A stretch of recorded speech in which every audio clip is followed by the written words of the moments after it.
Former President Donald Trump lashed out at Benjamin Netanyahu, saying the Israeli prime minister was caught unprepared by Hamas's attack and praising the Lebanese militant group Hezbollah as very smart.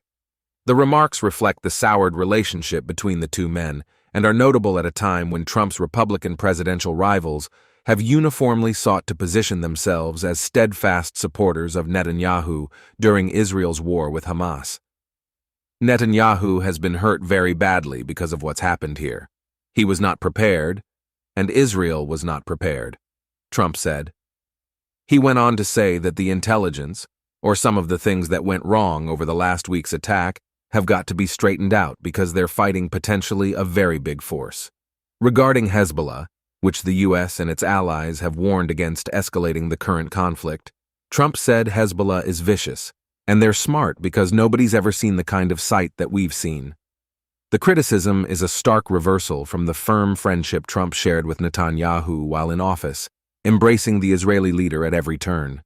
But it's driven by animosity Trump has held for Netanyahu ever since the prime minister publicly acknowledged that Joe Biden won the 2020 election. In the months that followed, Trump accused Netanyahu of disloyalty and fumed to Axios. Though Trump later congratulated Netanyahu after he returned to power late last year, his hostility toward him has hardly waned, and Trump maintains that Netanyahu shouldn't have commented on Biden's win. At the campaign event, Trump again resurfaced his false claims of election fraud and suggested that the Hamas attack wouldn't have happened if he were president. If the election wasn't rigged, there would be nobody even thinking about going into Israel, the former president told his supporters. He also invoked the U.S. government's 2020 killing of top Iranian general Qasem Soleimani and claimed Israel declined to participate in the strike. "I'll never forget that Bibi Netanyahu let us down. That was a very terrible thing, I will say that," Trump said. At the time, however, Netanyahu praised the strike, saying it was justified because Soleimani was planning further attacks. Trump and his team played defense, blasting out a series of statements praising the Trump administration's work in the Middle East and relationship with Israel after comments at a rally sparked enormous backlash from both allies and adversaries. "There was no better friend or ally of Israel than President Donald J. Trump," Trump said, adding that under his leadership, the United States stood in complete solidarity with Israel, and as a result, Israel was safe, America was safe, and for the first time in decades, we made historic strides for peace in the Middle East, he reiterated.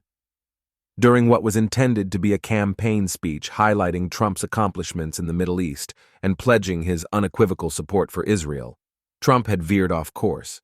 Most of Trump's closest advisors were not with him at the time, but many watched as he muddied the messaging on his achievements while in office with attacks that the Israeli prime minister was caught unprepared by Hamas's attack. Multiple sources acknowledged that it was immediately clear that his negative remarks would overshadow the point of the speech and receive backlash.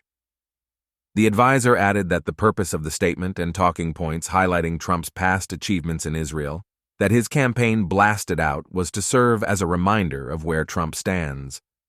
"I think a lot of the accomplishments, they were overshadowed by some other things," the advisor said. While Trump's comments toward Netanyahu are personal, Israeli officials have acknowledged they were caught by surprise when Hamas attacked. U.S. officials have also said they did not see intelligence that this type of attack was going to unfold any more than the Israelis did. Israel has occupied East Jerusalem, claimed by the Palestinians as the capital of their own hoped-for state, since 1967. Mr. Trump also declared Israeli settlements in occupied territory were not illegal, putting the U.S. out of step with the UN, and recognized Israeli sovereignty over the Syrian Golan Heights, also occupied by Israel since 1967. Mr. Netanyahu unveiled a planned settlement there called Trump Heights in return. Thanks for watching, and please don't forget to subscribe for more videos.